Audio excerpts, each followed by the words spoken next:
going to move on to Trident, and well, the end of the season for Trident, in particular, one boy from Barbados, as the commentators like to call him.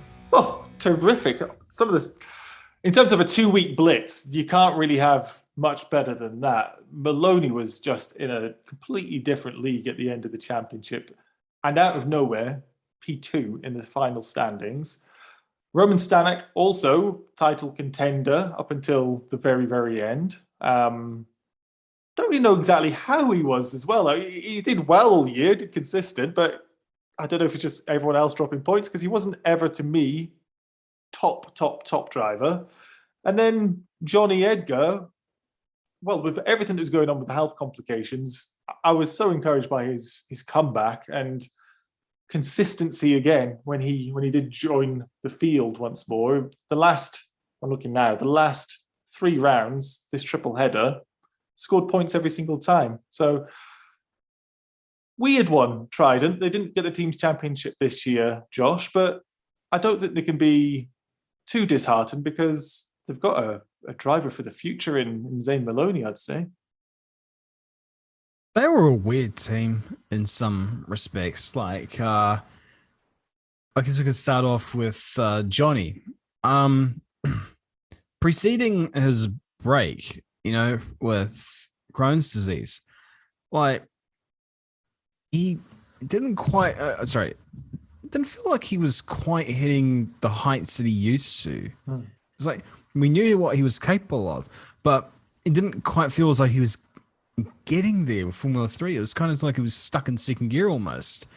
And went away, and he came back, and it kind of felt as if he came back stronger in a way. Like the results felt a bit stronger, a bit more consistent, all this good stuff. And it was encouraging for sure. There were moments just like, whoa, here we go. Here's Jonny Edgar, the one that we heard so much about, the one that we saw in Formula 4 and go-karting. Like, great, cool. This is exactly what we want to see. So that was encouraging. That was great to see that. But obviously, with how many rounds he missed, wasn't quite in contention for it. Roman Stanek, I echo what you say before. The dude just sort of almost a third wheel in a way. It was just like, it's that sort of thing. It's just like, oh, where did you come from? I don't know. I heard a lot about Stanek heading into last year because I wasn't totally up to date with Formula 4 because Formula 4 for me is on at rancid times. And for some reason, a lot of these championships want to geo-block New Zealand. It's like, why do you want to geo-block a country where your races are on at 3 a.m. in the morning? It's the weirdest thing in the world to me.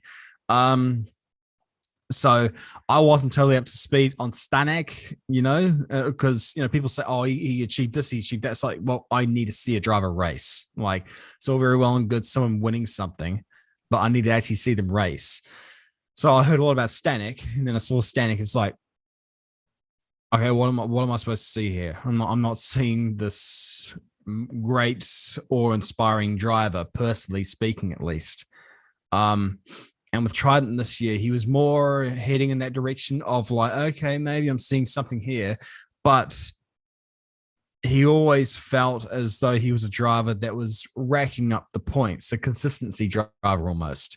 Not one that was necessarily coming in and just absolutely shining, and putting on these incredible drives and what forth, which is something we did see from Maloney. Now, Maloney, I did see drive, in other series, and I had big raps in him. I'm like, I believe in this kid. I'm like, he's a damn fine driver.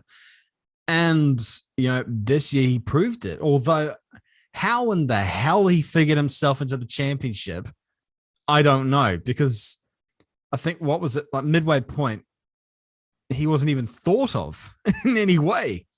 I think even heading into the last round, he was sort of like an outside chance. And like all of a sudden it's like, whoa, hang on, you can actually win this. How the heck? But all credit to him. He just performed bloody well. He's a damn fine driver. And I don't know what you do with him now. Like, do you, I think you got to get him up to F2 now, really, because what do you achieve? What do you achieve by keeping him in F3 for another year?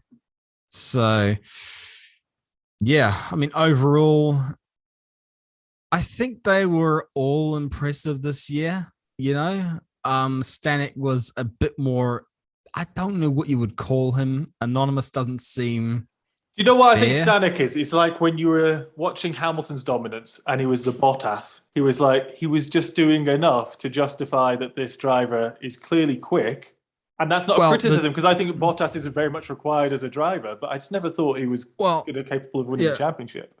The difference is Stanek kept himself in the championship hunt all the way up to the end. True, very true. Bottas was barely in the championship hunt during preseason testing. So that's sort of the difference between both of them, I guess. I don't know. To me, Stanek is missing that sort of X factor, which sounds harsh, but like, I don't know.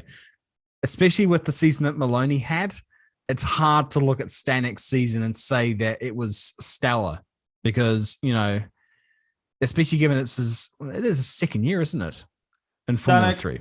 At least, I think it's 3 years, I think. It was in Chiru 2020, High Tech 2021. We are Trident. Freaking amateurs. Well, we're having a Wikipedia our way out of this. There are a lot of drivers in feeder series. There's a lot to keep on top of. But yeah, there is a lot to keep on top of, especially when Formula 1 is supposed to be my niche. So this is Maloney's debut year in Formula 3. And yeah, this is Stanek's third year. So ask yourselves the question, who was the more impressive one this year?